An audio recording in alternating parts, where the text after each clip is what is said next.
Almost. Watch out. It's gonna get one.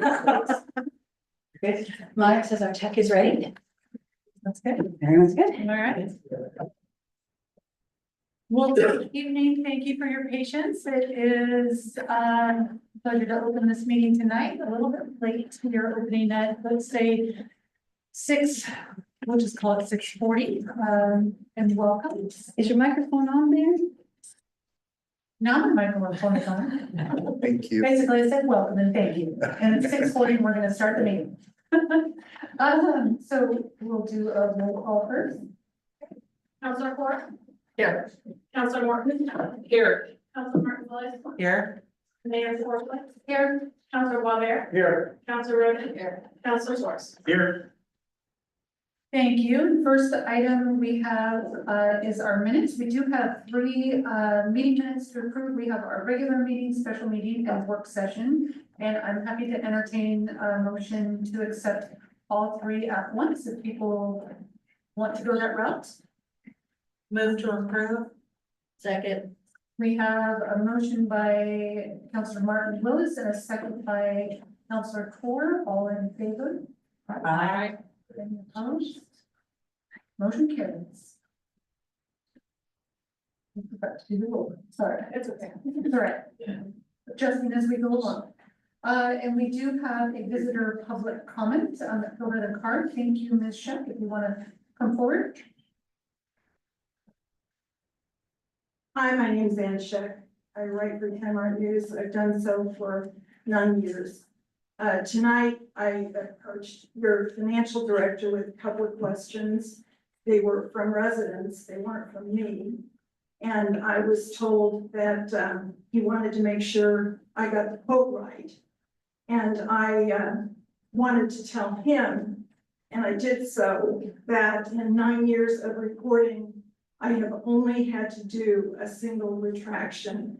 That was my 3rd year in, and I came to a podium just like this to correct the water rate.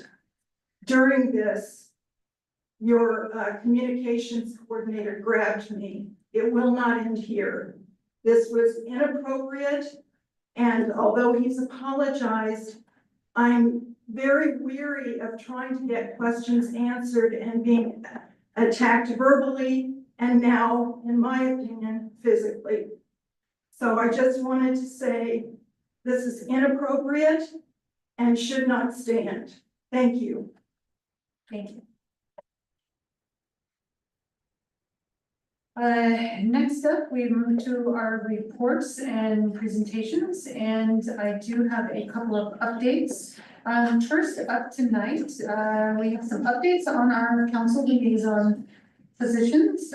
We did do some, I guess, shuffling of staff, just we have some new counselors on that have joined us, and so I will go through the list of who is being appointed on the committee. So first up on historic preservation, Councilor Morton, Planning Commissioner, Councilor Martin Willis, Independence Days, Councilor Boisvert, Library, Councilor Boisvert, Museum, Councilor Morton, Parks and Recreation, Councilor Roden, Traffic, Councilor Roden, and Continuum of Care, Councilor Cole. You want to have a committee? Continuum of Care. Is the primary? Yes. Thank you. What about Councilor? So on the next line item, we have minor work positions and Councilor Source is being appointed to them.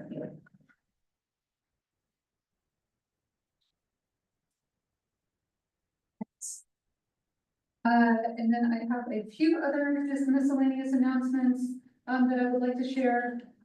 We will be filling our remaining board and commission openings. So we've had several applications. We are accepting more. As we've stated before, we're doing these on a quarterly update. And so in our April 8th, early April meeting, we will be making those appointments. So again, we are still collecting applications if people would like to submit them. We have been getting some great applications in, so thank you to everyone that's taken the time to do that. And also thank you to people that have been coming to the town halls and office hours and filling out the surveys. It's been great to see our community engaging with us, and this feedback has been helpful to us. So we encourage people to keep doing that. And it's meaningful that people are taking time out of their schedule to come do that. And then I also just want to announce that we were at the Council of Governments annual dinner last week. And John McCarter was recognized with an award, which I thought was well deserved. So, and with that, I will hand it over to our Dr. Luca, through our city council liaison reports. Yes. Do you know off the top of your head which of the committees and commissions have vacancies currently? Every board, commission, and committee has at least one vacancy. Except library. Except library? Library. Oh, I lied earlier. So, except library. Okay. Traffic Safety Commission. Our last traffic safety commission meeting was canceled because we did not have it. Thank you. Historic Preservation. January, February meetings were canceled. The last meeting was in December where they discussed a draft handout to residents who seek to replace their historic windows. They also discussed heritage preservation standards. Thank you. And also Planning Commission. The meeting this month is canceled. Last meeting was in February where they discussed approval for Brandy Meadows extension, potential rezone along Gun Club Road, and goals for revisions to standards for infill development. Great. Thank you for that update. And now we'll hand it over to City Manager West. Thank you, Mayor and Council. Just a couple of things. Councilor Source had a couple of questions, and I will answer those questions during my city manager report. In fact, they are my city manager report. So thank you, Councilor Source. Thank you.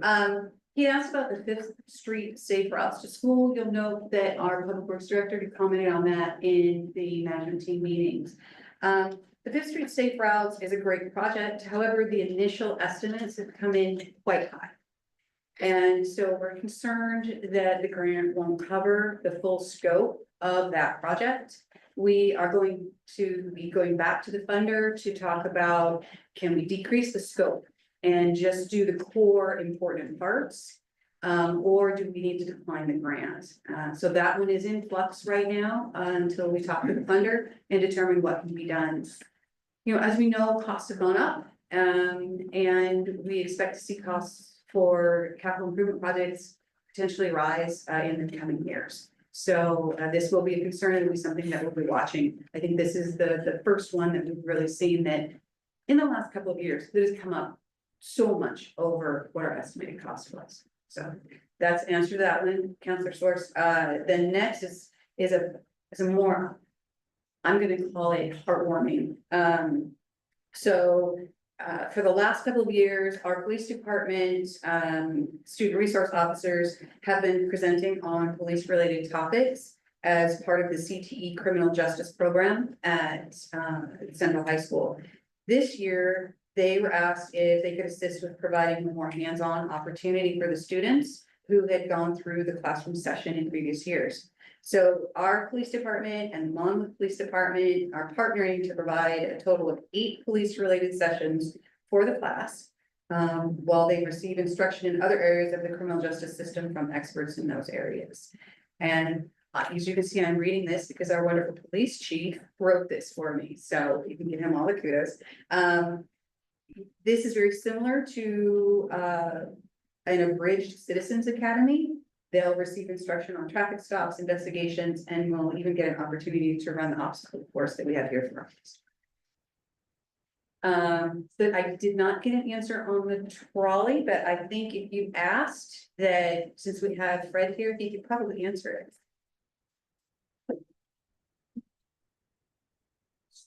So remind me what the questions were? Thank you, Mr. Evander. The question was about the community impact stories and how do we, what's the goal of that work? And how do we help lead into that, help you like lead into that work?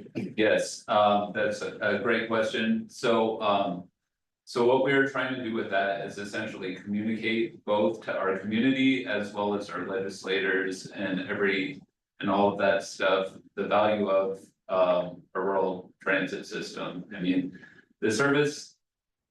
I believe that the service that we're providing here is a model to the rest of the state of this and even larger of, hey, look what happens when you actually provide a good rural transit service, including frequency and things like that, reliable service in a rural community.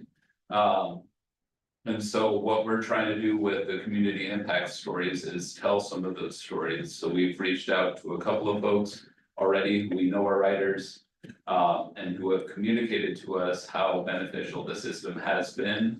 What we're trying to do with those is have Emmanuel take a video, sort of showing folks riding the trolley service and all that sort of stuff. What we would recommend is if you know anybody who is equally impacted by the service, we would love to hear from them. And profile them in a story if possible. We know there's all sorts of really good writer stories out there. We know that what we have expanded the mobility and as we heard at the Council of Governments dinner the other night, the freedom of a number of folks in the community by providing the service that we're providing, so. Thank you. That's it, that's all we have. Great. And next up, we have a staff presentation from Jason Kisling. Oh, I apologize. Jason, I have moved Jason onto some projects that he has to handle, so he won't be able to be here. We're gonna push that off if the council is okay, until I can release him from some of those projects. I was gonna say, I didn't see him here, so. My apologies, You could Mayor. promote in, you never know. Right. Well, you just got bumped up on the agenda. Woohoo. So I thought I was gonna get lucky and miss this at the last meeting and Kenna promised me she would take care of it, but y'all, I'm here, so Overruled by the council. overruled by the council. So I'm just gonna give you a real brief kind of overview of the finance department. We provide support services to the city's operating departments, city staff, and the other administrative functions, as well as providing direct customer service to our community members. We do that through handling utility billing, the municipal court, cash receipts, payroll and accounts payable, business registration and licenses, transient lodging tax, general ledger maintenance, reconciliations and internal reporting, the annual budget and audit cycles and the forecasting that goes along with those. We manage the city's cash balances and the debt, and then provide analysis and whatever other support we can to help the department heads make meaningful and accurate decisions. We do that with a team of 4, including myself. There's myself, the accounting manager, the accounts payable payroll position, and our utility billing clerk up front. We're also assisted currently to a great extent by Myra, as we're still trying to help her transition out of some of those roles into her current role. We're getting there. The 25-26 budget, we anticipate will have some items in there too, in anticipation of some transition in those positions in the finance department, for my position, as well as kind of what we're gonna be doing as that evolves. So, are there any questions about the finance department? Great, thank you for that opportunity. Thank you. And it does not look like we have any unfinished business, so we will move right into new business. And first up is the liquor license application. I do have a statement that I want to make before that. I do want to make it known that, Lucky Crow, Supper Club does work out at Indy Commons. I do not benefit from this decision financially, but in an effort of being, overly, abundance of transparency, I did just want to make that statement that there is a connection, although not a financial connection.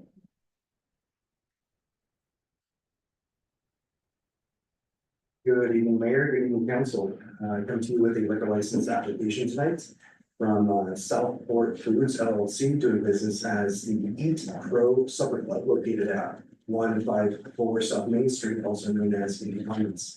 They are applying for a LLC license for a limited on-premises sales, serving beer, wine, and cider. You can hear me, I'm sorry, I'm super quiet. Can you all hear me? Okay, just making sure. Business owner and operator, Angel Lindsay Darling, owner and operator of Southport Foods, has teamed up with Eden Olson from Lucky Crow Farms to bring, in their words, a farm to table experience through the Eat Crow Supper Club. Drinks would be included with dinner and are not sold for carry out or off premise consumption. The Eat Crow Supper Club is not new to Independence. They operated last year at the same location, also known as Indy Commons. I didn't mention that before. Ms. Darling obtained temporary liquor licenses last year, but the number of temporary licenses amounted to more than that of an annual license, which is why they are applying for a annual this year. After background, there was no information of concern, and the Independence Police Department did not receive any complaints, and we have no responses to any of the prior Crow Supper Club events. City fees have been paid. Do you have any questions? I move to recommend approval of the above liquor license requests. Second. So we have a motion by Councilor Ford, a second by Councilor Morton. Roll call. Counselor Source, Aye. Counselor Roden, Counselor Water, Aye. Counselor Martin Willis, Aye. Counselor Warren. Aye. Thank you, passes unanimously.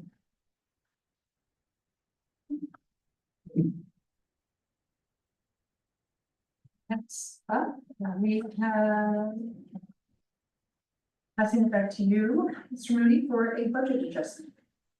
City Manager Weston. Thank you, Mayor. It's a thing and it keeps moving on me. Rob and I will kind of share this and I will talk a little bit about background and policy. So the first thing I really want to highlight is that over the last few years, and I know you've heard this, and so I'm saying this for the community, over the last few years, since I've been here, since Rob joined, we've budgeted very conservatively. And this careful fiscal management allowed us to absorb in our police union salary increases. As you remember, or may recall, we had the police union contract and the public works union contract come in that were approved by this council. So we did not have to come to you for a budget adjustment because we could absorb it. And we did that by managing the existing vacancies, making prudent position adjustments within the department. But there's a second step for non-represented staff. We do require your approval for a formal budget adjustment. And it may seem counterintuitive to be looking at a cost of living increase during a budget shortfall. But there are a lot of critical reasons to be looking at that. Awarding a COLA to the non-represented staff, which includes supervisors, it maintains that internal equity. Without an adjustment, what we risk is a situation where our supervisors are earning less than the employees they oversee.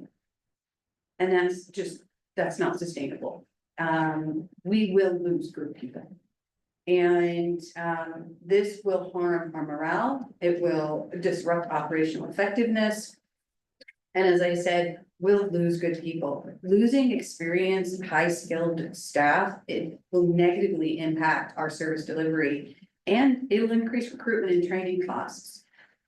I've said this, if I've said this once, I've said it 100 times, we run really lean. You know, we have an extraordinarily small general fund. And we have some departments that have one person in it. We run lean. If we lose someone with institutional knowledge, replacement is incredibly difficult. And that will affect the services we can provide to our community.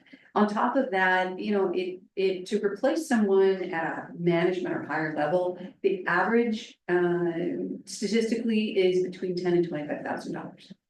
And that's lost time, that's training, that's recruiting, that's all the things involved in replacing that person. So keeping someone on staff is much better for the organization than losing them. So we don't ever want to lose them. I'll also note, and then Rob will go into this, that the overall fiscal impact on the general fund for this year, from savings from vacancies, have covered the costs within the existing appropriation. So that's in the general fund. And then in the other funds, there's going to be modest contingency reductions, which we've evaluated and deemed manageable.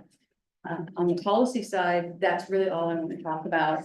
And Rob's way more interesting than I am anyway, so we're going to let him go next. So, whoops.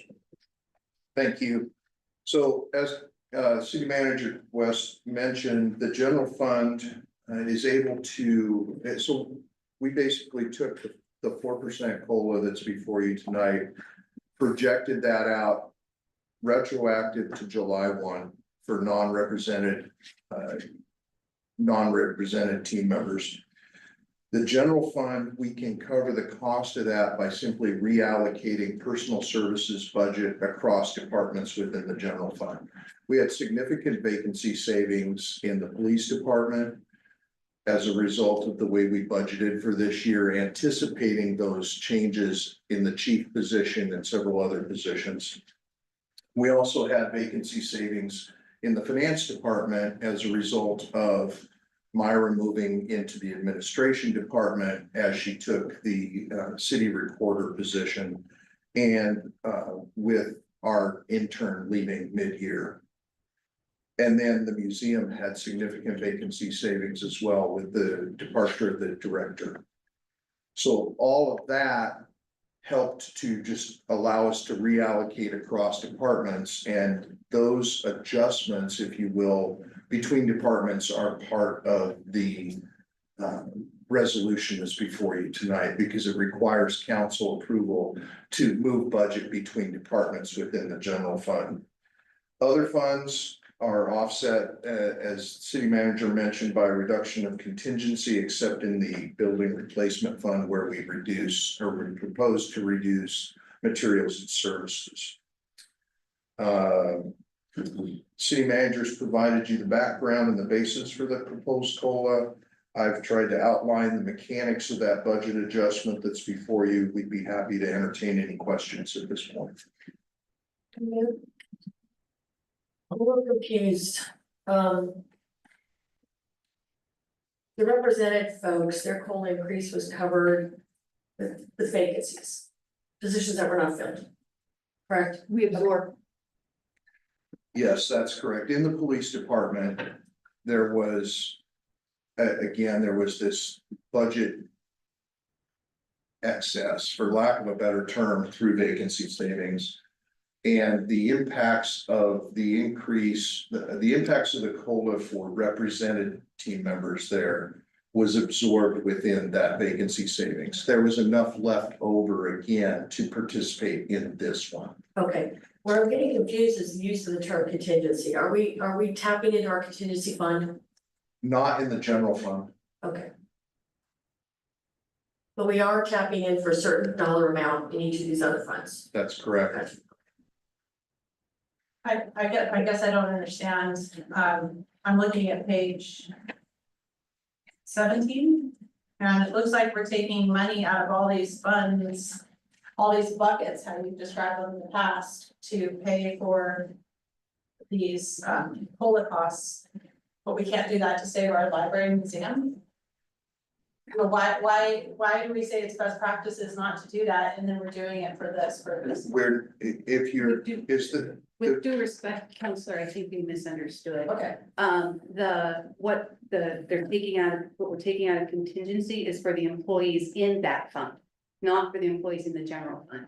so the storm drain fund and the water fund and the sewer fund, tourism fund is all the non-represented.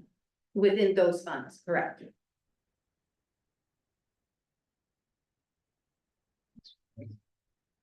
I mean, this is what we have to do to keep good people.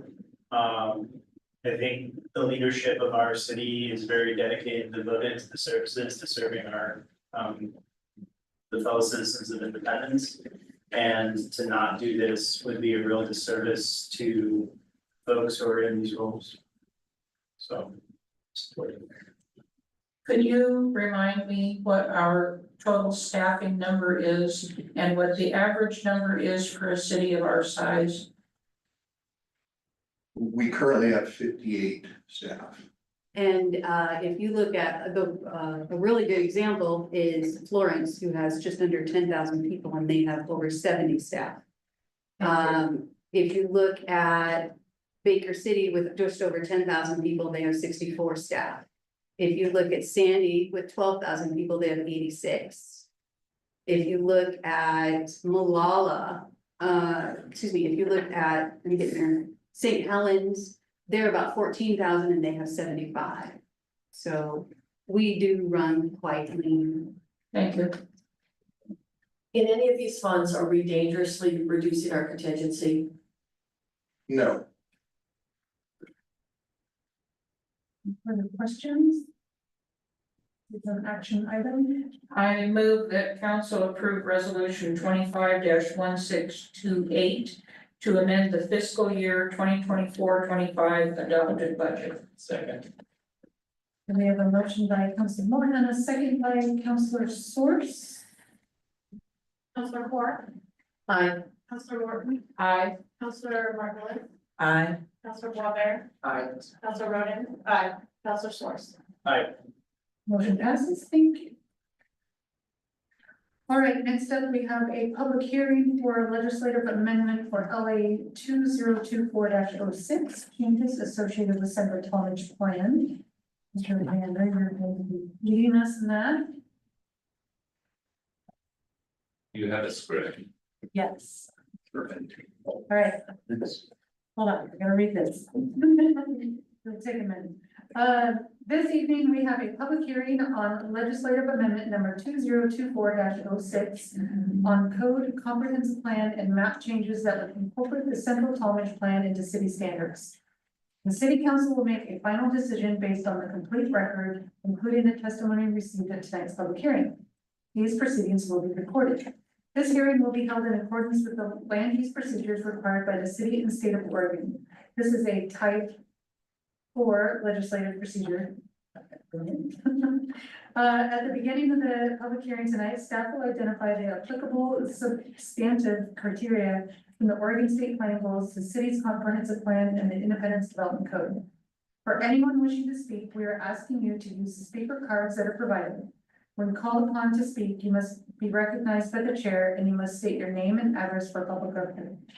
Before we begin, does any counselor wish to declare an actual or potential conflict of interest in this matter?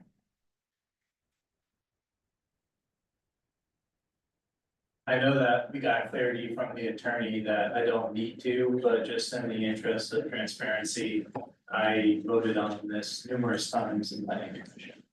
So I did receive this, I know it's ex parte, but I just wanted to declare that the transparency. Thank you. To open the hearing, I will now open the public hearing for LA 2024-06 on code comprehensive plan and map changes that would incorporate the Central Tonnage Plan into city standards. May we please have the staff report. You betcha. Hi there, everybody. My name is Fred Evander. I'm the city planner here at the City of Independence, and I'm happy to present these code map and plan changes associated with the central tonnage plan. You'll remember that you folks adopted the central tonnage plan by resolution in September of 2024. Once that happened, we then went through the various codes, plans, and maps to essentially create the policy, to establish a policy framework that would truly adopt the plan into our standards. And so that's what this set of standards is intended to do. You have a lot of pages in front of you, but when you look at all of the pages, in reality, there's not a whole bunch of really significant changes. Now, some of the things that have changed is there's a change to the future land use map, and I suppose we can go through these little by little. Myra, can you please show page, what page is that packet? 33 maybe of the packet. So you can see just a small area of change right over there by Talmadge Road. And you can see how it's noted area proposed to be changed on the left side of that map. Going further on, there's some changes to the comprehensive plan language, really trying to adopt the central Talmadge plan into the comprehensive plan language. There's also changes to various standards within the development code. And when you look at those include changes to the annexation section and the mixed use pedestrian friendly commercial zone. Again, really primarily just to say, hey, when you're for the annexation, let's say, when you're preparing an annexation, look at the central tonnage plan and make sure that the annexation that you're preparing is consistent with that plan. That's what that's intended to do. There are some changes to subchapter 33, which include subchapter 30. I'll try and get there, and Myra, that's page 55 of the packet, or 54 and 55. You can see that it's largely the same, but some of the footnotes change. One of the things that we definitely wanted to do was, and it was something that Karen had asked me to do in the past, was make the transitional zone a little different from the mixed use, or to make. Years ago, we, when we went through the process of allowing duplexes on every lot that allowed a single family home, you remember when we went through that, it was a few years ago. We created sort of a transitional zone, and it confused Karen, and she wanted me to make sure to, next time I got into the code, to better distinguish them. So some of the things are trying to better distinguish that transitional zone from the commercial zone to clean up something that happened, I don't know, a few years ago. Other things like this footnote number 7 on page 56, Myra, you can see that that footnote there, number 7, it basically says within the mixed use pedestrian friendly commercial zone, you can have standalone apartment buildings so long as it's not oriented directly on a street or a major street through the area. That sort of grew out of the plan. So we have in the central Talmadge area, 17th, we have roads like the anticipated East Street that would not be directly on Monmouth Street or directly on a major road. And so our consultant, as part of the central Talmadge plan, encouraged us to allow standalone apartments. That's what footnote 7 is intended to do. And then that's basically it. And there's zoning changes as well. One of the things that the central Talmadge plan wanted to do, and Myra, you could go up, it's gonna be map. And let's say page 47 there. Page 47 shows where the changes would be made. You'll see that there's along 16th, along Talmadge there's some low density residential right now. You'll note that some of that low density residential is surrounded by high density residential.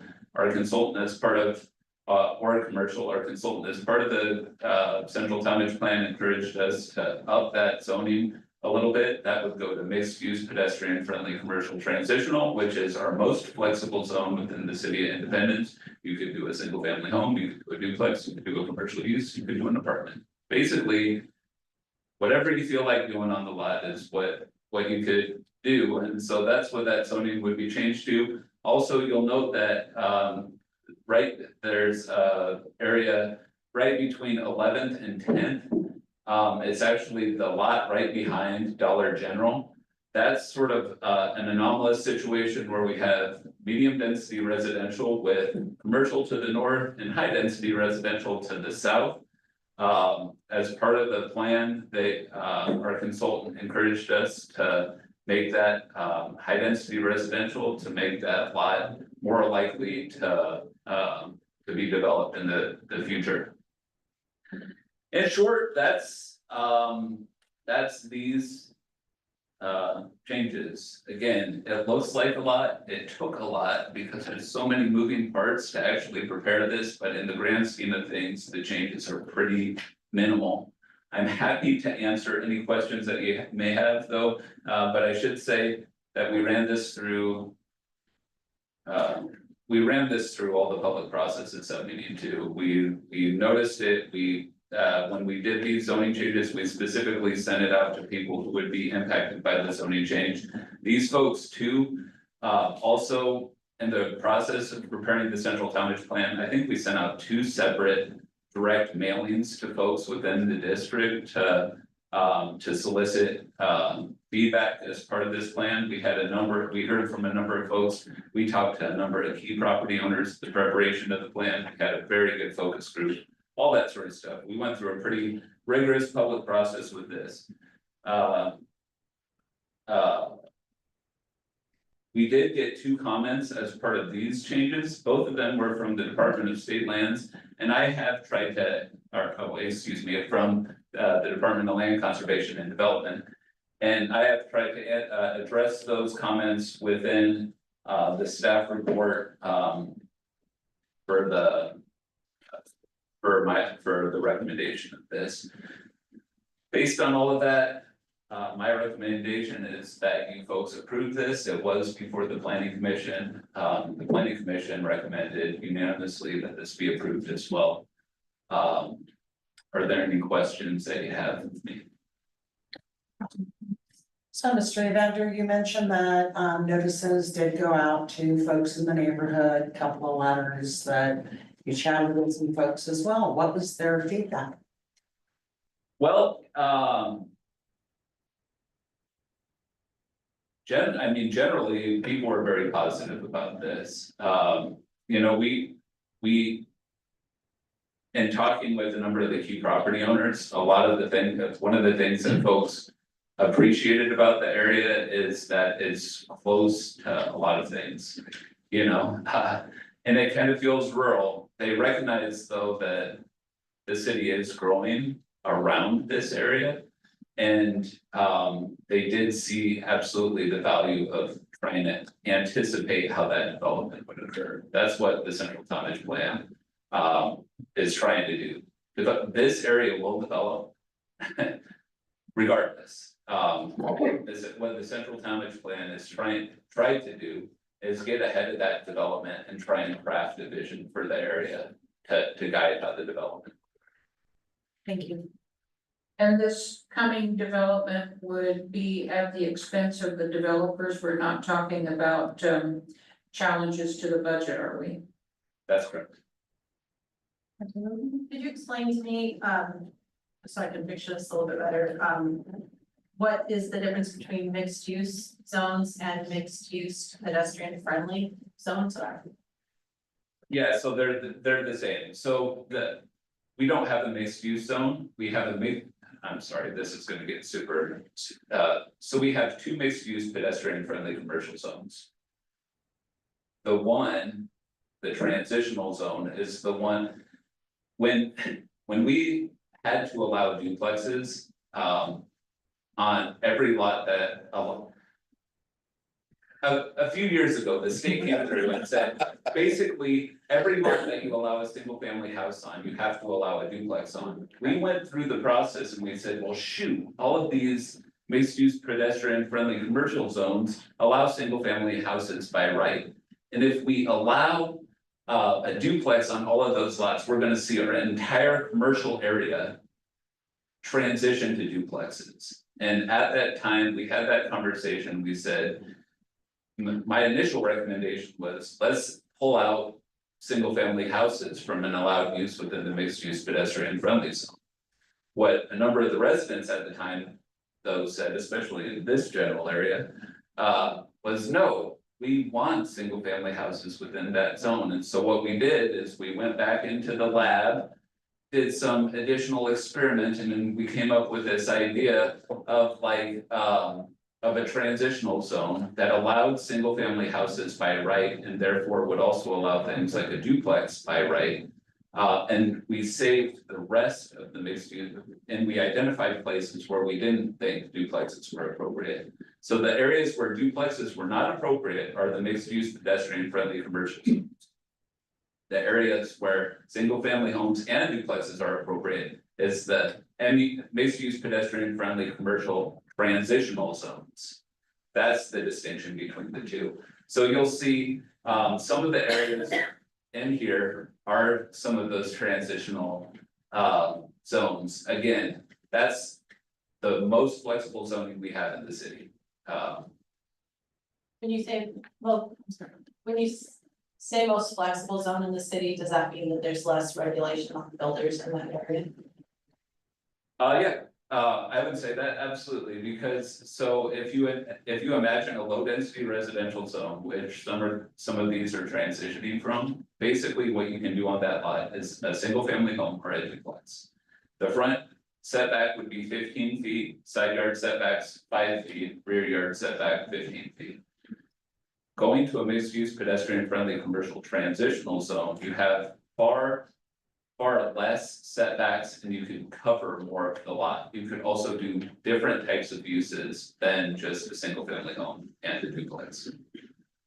That was my final question, I think, is we don't have a percentage of green space or grassy areas for any of these projects anymore, right? Well, in all of our residential zones, we have a maximum lot coverage. The maximum lot coverage in all of the residential zones, I think except the NX zone, is 40%. It might be a little higher in the high density residential. I can't remember the exact. Okay, So 40% building coverage is essentially what applies in the single family, the low density residential and the medium density residential. but does not apply to the town. It does not apply. I'd have to look it up. So going to mixed use pedestrian friendly commercial and the transitional zone, it would not, those the lot coverage could go up much more, yes. Like to 100% basically. There's still some setbacks required, but yeah, much closer to 100%.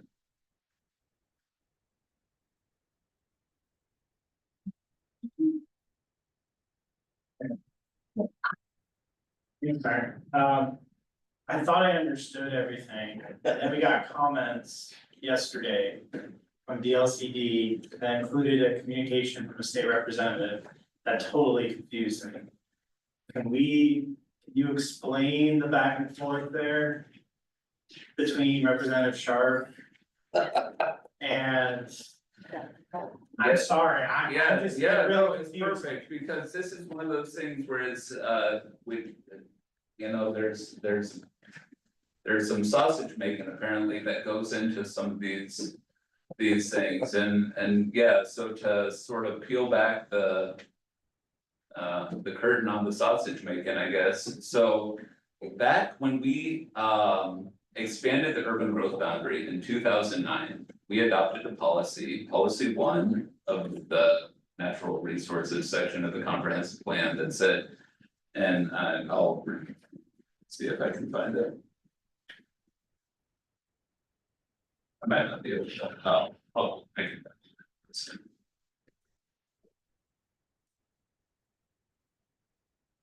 our policy read, independent school compile an inventory of wetlands and riparian corridors and complete the goal 5 process when available information pertaining to location, quality, and quantity becomes available. In the interim, the assessment of riparian and wetland resources and appropriate measures of protection shall be applied at the time of plan amendment and zone change approval. So we look at that policy and we're like, okay. We're supposed to apply appropriate measures of assessment of riparian wetland resources. And the process of sort of dealing with this over the past 15 years. We've annexed about 150 acres of that 2009 urban growth expansion. As part of that, we had folks prepare wetland analyses that were approved by the Department of State Lands. Since the state gave us approval for the wetland analysis, we assumed that we were effectively addressing our policy. What we have now been told is, in fact, we're supposed to do a local wetland inventory of the area, the whole 2009 area, to do a true assessment of the wetland and riparian resources. We have not done that to this date. Our assessment of all of that, though, is okay. We're not changing anything from the 2009 area that was brought into the city, or what that was brought into the urban growth area. We're not changing the zoning. All of the zoning changes are happening outside of that area, and so therefore, that policy that we adopted in 2009 to meet the goal 5 thing doesn't apply. So that's. I'll add a little bit. So this is a shift that the LCD has brought forward just recently from, as Fred said, in years past, we've done exactly the same thing and there's been no comment. Due to that shift, it could cause issues with incoming developments. And so we have taken a three-pronged approach. The issues could be a delay. If we have to do a wetland inventory, it could be more than 2-year delay because of all the process to get it through and not enough staff to get us out, so et cetera. So we took a three-pronged approach to address this. We went to Representative Sharp and requested her assistance. We did receive the letter back from Director Bateman that if you read this, the second page of this, it says we're advising only. Right, you do what you do, but we're advising. We went to Representative Evans and he has a bill out that will delay this wetland inventory till 2033. Don't quote me on the 33. That's working its way through the system. And we went to Senator Patterson and she's getting this, we will have a meeting on, I believe it's April 4th with the governor's office to discuss the delay in housing. So this was quite a large shift from what we had been doing and what they had approved previously. And so we are addressing it at the sausage making level to try and fix this. Thank you. And what I will just add to that is when you look in the response to Representative Sharp, you'll note on page 127 of your packet, it says specifically that this local wetland inventory is exclusively required for prior to annexation and application of urban zoning exclusively for the area added in the 2009 urban growth boundary expansion. So it's like, it's underlined in everything. You got that there? What, it wasn't. 1.7. So I mean, long story short, we put a whole bunch of paper back and forth between and had a whole bunch of conversations about this. And the fact of the matter is, okay, we're aware of a requirement that we're supposed to do. Fact of the matter is, the requirement doesn't apply to this application at all, or this action at all. And so it's a lot of paper for not much purpose for this action. Councilor Sepul, Just so I fully understand, they basically said, we're gonna move the football on you.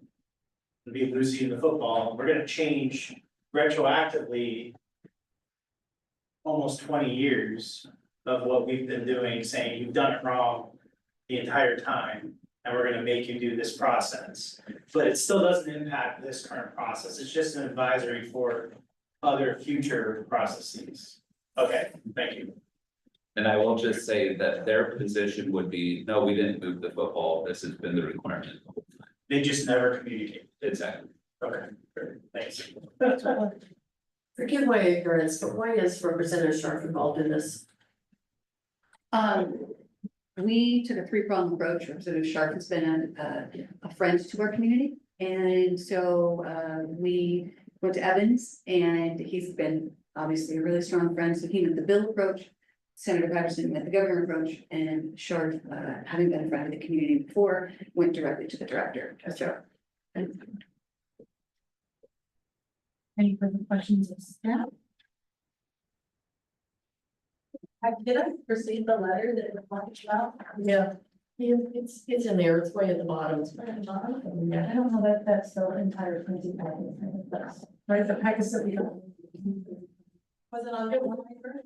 It was added, it's one of the, you had two small packets with your big packet, it's one of the two smaller packets.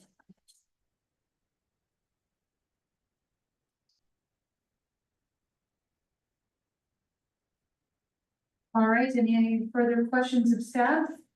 Page 69, Councilman. All right, we'll move on to testimony. We do wish to hear from everyone who's interested in this proposal. Do we have anyone wanting to provide this? Does not look like it, so I will go ahead, and if there are no objections, I will now close the record and this public hearing.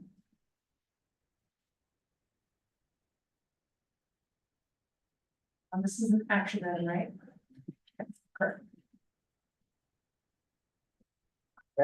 Yes, so what we've been told that we're supposed to do is you're supposed to make a motion on, the action to. You're supposed to make a motion on the land use, action. And then, as part of your next agenda item, you're supposed to, if you elect to approve it or move forward with it, then you'll have this series of motions as part of your next agenda item. We have a motion. Councilor Source? So. Is it this, that I move to read the proposed ordinance? No, gotta have the one before that. Can you give us an idea of what that motion should delineate? Yeah. Yeah. So the pages on the screen are different than the pages that are not, because it's confusing me. You got additional. It's in this package, too, I'm just not on the same page. You are, what page am I supposed to be looking at in front of me? Oh, not yours, on the screen. I'm trying to find that too. Look at that.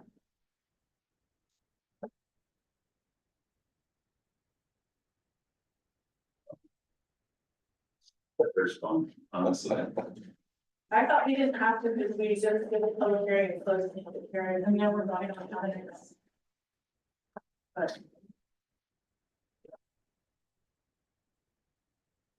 On this, what you would do is you would close the public hearing. And then move on to the staff report. Okay. Next. Perfect. So we've already closed the public hearing, so we're good there.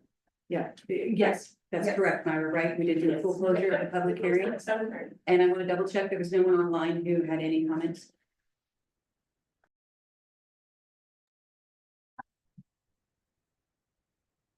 No. Okay, No. All right. thank you. Thank you for the clarification there.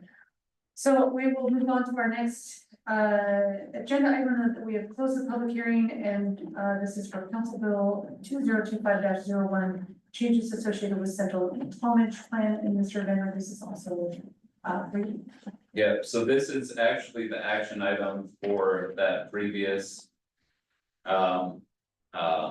Previous public hearing, and so this is where the three motions apply.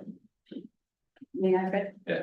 And Council, just for clarity, the reason there's some confusion is we're working with our attorneys to try and streamline this so that it's more, it's easier for the community to follow. That's why there's a little bit of confusion. It's we're working on this streamlining, and so if you'll bear with us for a few tries, we'll get this streamlined and easier. You don't need a motion to approve the staff report.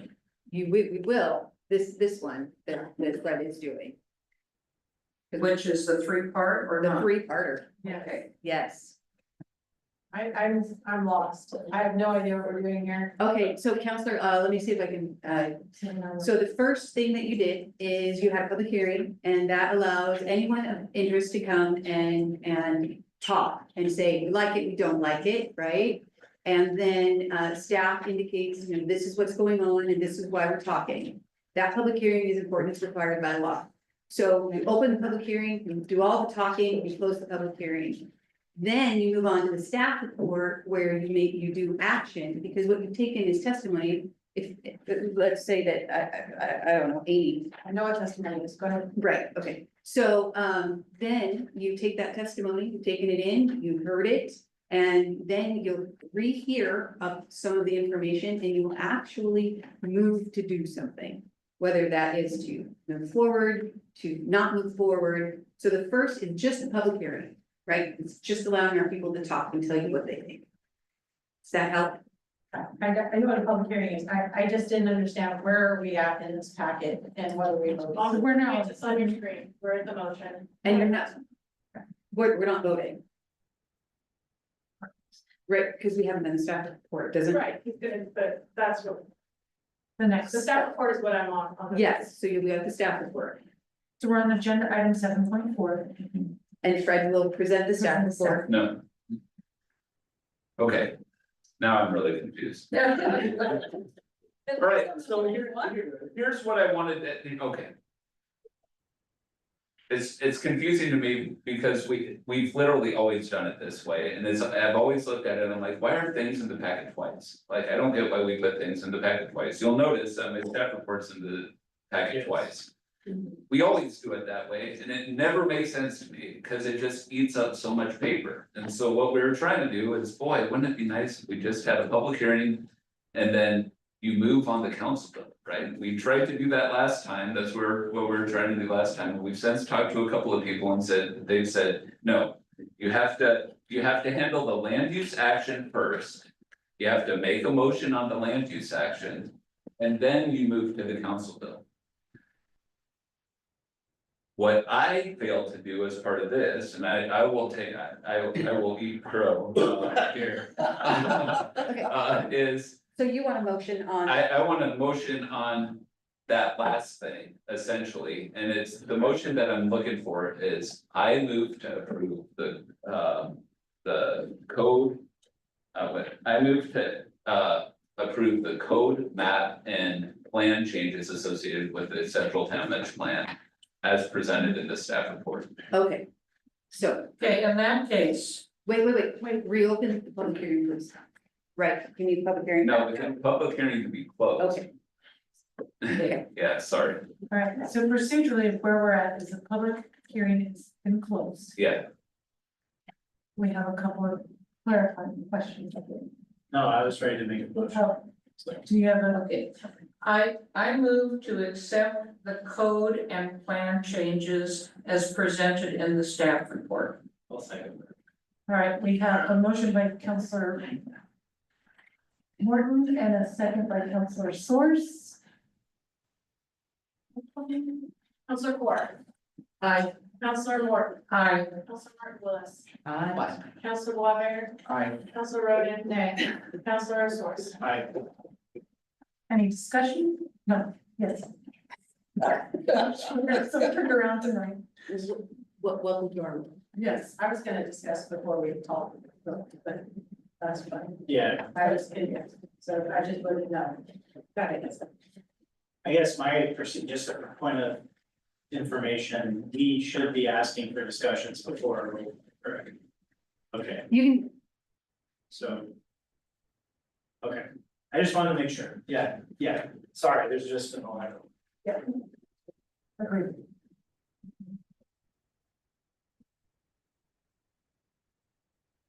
Did you, Are we done? I'm sorry. Now I'm confused. yes, So we, the motion passes. Okay, Motion passes. okay. Did you have a vote on it? She does, yes. It just went down, we just. Yes. Okay, that's right. and that was on That your was way motion back ago. to Oh, yes. accept the Sorry. changes in the stuff. I guess we all have to be lost at least once tonight. Or multiple times. Feel like we're running circles. All right, All right, and so that was the decision on the land use part.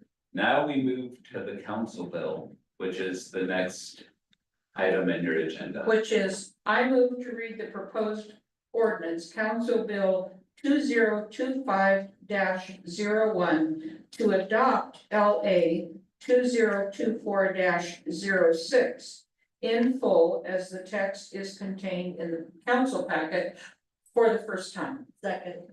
all right, we have a first by Councilor Morton, a second by Councilor Core, any discussion? I guess my only discussion is I've read this packet thoroughly. But for some reason, I'm more confused on what was presented tonight, and so I feel. Feel confused on what I'm actually, on what we're doing, so that's where I'm at right now. I feel like things have changed, and from my reading of my packet yesterday and today, it just feels like we're looking at something different, so I apologize for that. I think the problem was that, and this happened last month too, is we didn't have that first motion. So if we make sure we have that first motion, then we can easily move into the second set of motion. So I think procedurally, it's been confusing. The information is the same, that was in the notes, or in the packet that we were previously presented. Councilor Soares. Thank you, Mayor. Correct, Mr. Evander, correct me if I'm wrong, but we're just moving the plan that we've developed and approved into our code charter. That's correct. Are we approving the plan we approved on, or are we approving the plan with amendments? Because it can be. So no change has happened to the plan. The plan is exactly the same. The changes that you are voting on tonight are the code maps and policy to implement the plan in our code.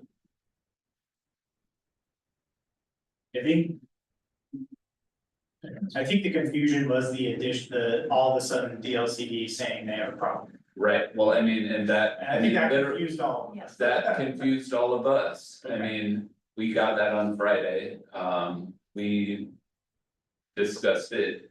I mean, I worked on it on Friday, we discussed it internally on Monday, I think we got it into the packet maybe late Monday. So we understand why that's confusing, it was confusing for all of us. I think going forward, if we're gonna have something like this that's as convoluted, we either figure out a way to make it a lot more easier to follow, or we hold off until we have, enough time to read through all those attachments that went with it and understand the conversation too. I got very confused in the conversation because again, I didn't know why Representative Sharp was involved in this, so just moving forward, I mean, we're getting there. All right, we have a motion on the table with a second, and unless there's further questions? Councilor Soares, Aye. Councilor Roman. What? Nobody put a motion for it. We did. we Yeah, have a what's motion the on the table. motion? Councilor Morris moved to read the proposed ordinance, Council Bill 2025-03 to adopt LA 2024-06. I apologize.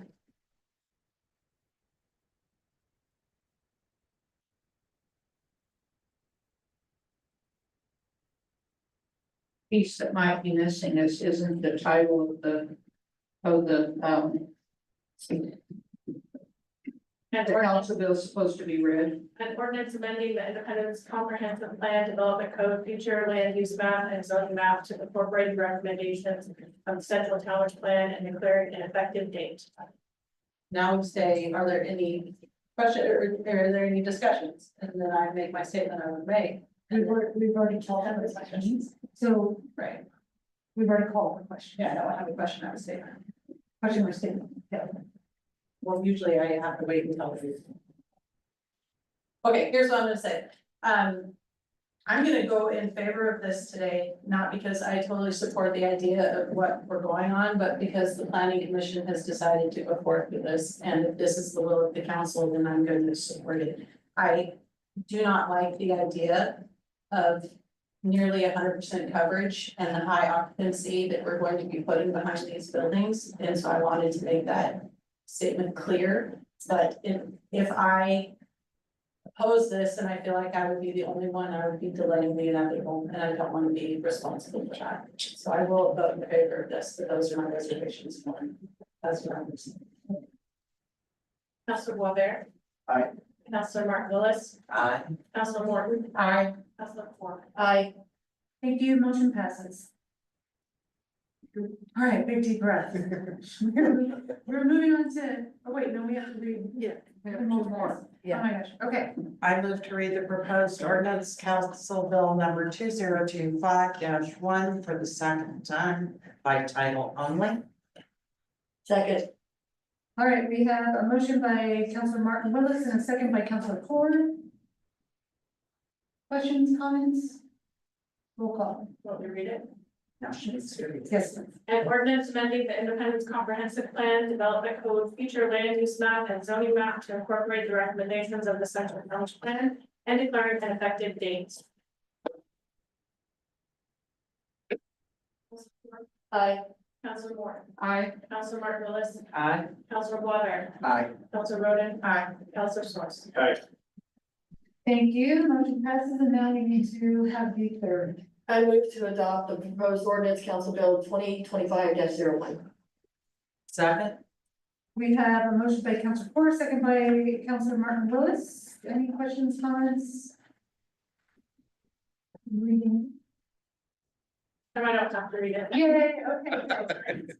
All right, Mayor, I actually do have a question, if that's okay. real quick. yes. Mr. Evander, I just have to ask, the coverage is a potential, not a guarantee, correct? You bet. So I mean, again, with the flexibility, you could do a single family house and you could have a far less coverage than the 100% coverage or 800%. So it's the flexibility with the developer and the community. It absolutely, yeah, that mixed use pedestrian friendly commercial transitional zone is very flexible. Thank you. Any further questions? Comments? Motion. Councilor Source. Aye. Oops, sorry. Swords down an awful lot. Thank you. Councilor Roden. Aye. Councilor Waller. Aye. Councilor Martin Willis. Aye. Councilor Morton. Aye. Councilor Ford. Aye. Thank you, motion passes. Okay, now we Do can we have take, an ordinance number, Mara? The bill will be assigned ordinance number 1622. Thank you. I feel like we need to cheer. Like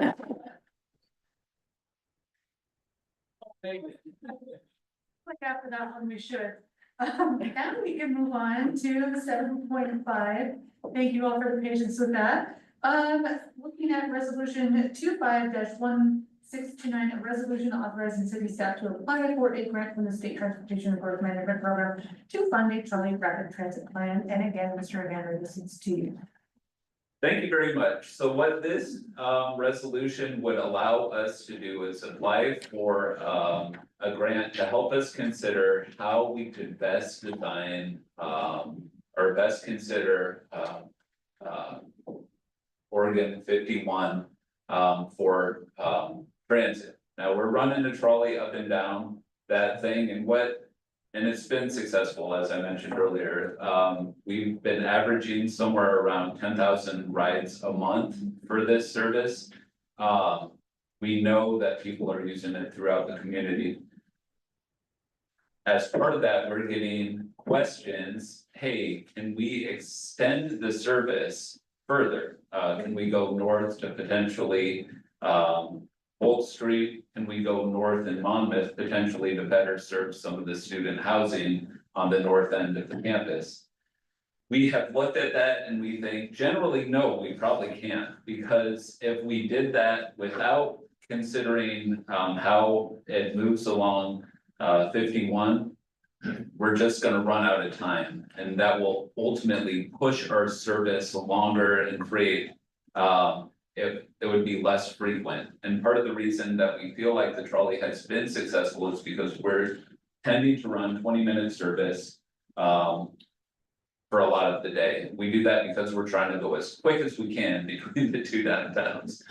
So the idea that we essentially had was, what if we are able to figure out how we can go quicker back and forth between the two communities? So some of the things that we're interested in is there a possibility to do better signal timing to allow the trolley to get through quicker and potentially other traffic through quicker. Also, we deviate over in, deviate around the block over at Heffley and Atwater and Monmouth. Potentially, if we made that straighter, that would buy us some time as well. So this project would allow us to go out to the state, the Transportation and Growth Management Program and say, hey, would you help us with some technical assistance to consider these possibilities? That's what we're essentially hoping to do with it. It's trying to pull in expertise that we do not have, and it's something that that we think that they generally would be very excited about. So based on that, that's what we're looking to do. This grant application is very simple. It's one of those things where you submit a letter, but as part of the letter that you submit, they want to see that there's policymaker buy-in into the project, and so this resolution would essentially show that policymaker buy-in. Now, it's a kind of unique thing because we are trying to do this with the city of Monmouth. The city of Monmouth City Council has adopted a resolution, I think either very similar to this or the same as this, to show their support for this project. So that's what we're looking to do. Are there any questions? I have one comment, if I could. First of all, I really appreciate that this is funded by other people's money. And secondly, I was at the Council of Governments dinner the other night, Mr. Evander was there. I know we have the right person in that position because he's bouncing in his seat saying a whole night about transportation, this is great. That's a compliment. How much is how much is this granted for? We do not know how much it will be awarded for at this point. How Transportation and Growth Management grants work is they direct consult with somebody. In the process, they prepare a scope of work and then they essentially pay the consultant directly. So that's so like for the Central Tonnage Plan, that was a Transportation and Growth Management grant. We didn't see a dime of that grant at all. It just paid for people to come in and help with the project. So is it fair to say they're providing this with technical assistance rather than funding? Exactly. Further questions?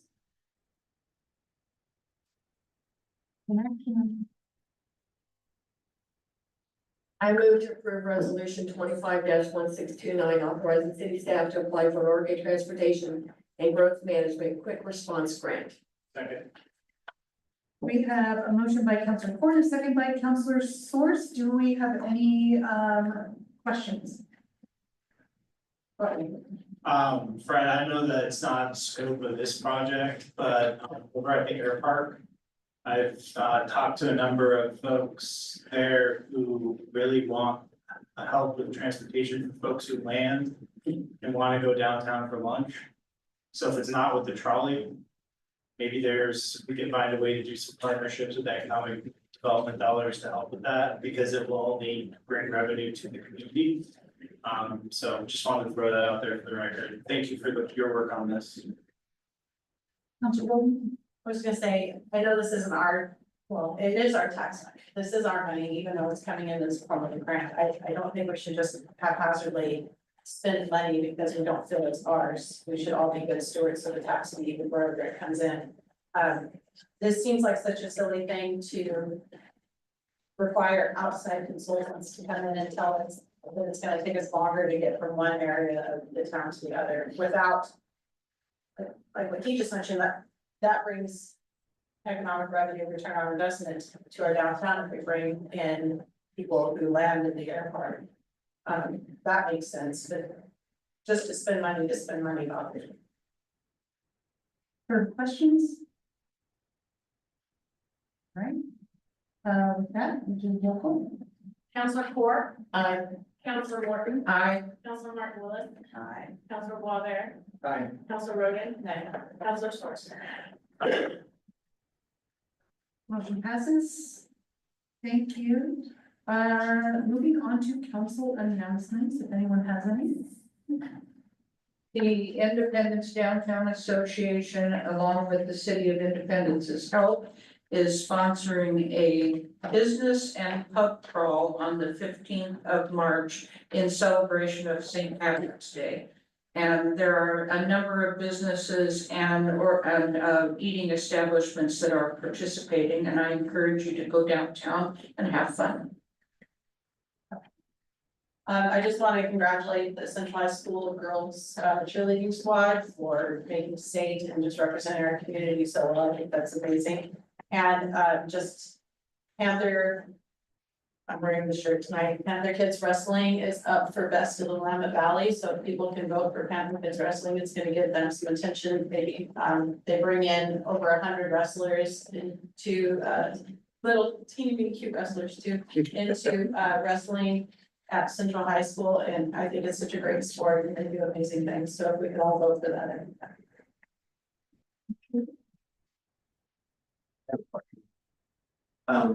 Forgive me for my ignorance, but back to the last conversation we had, did grants come from tax money? Can you answer that, or?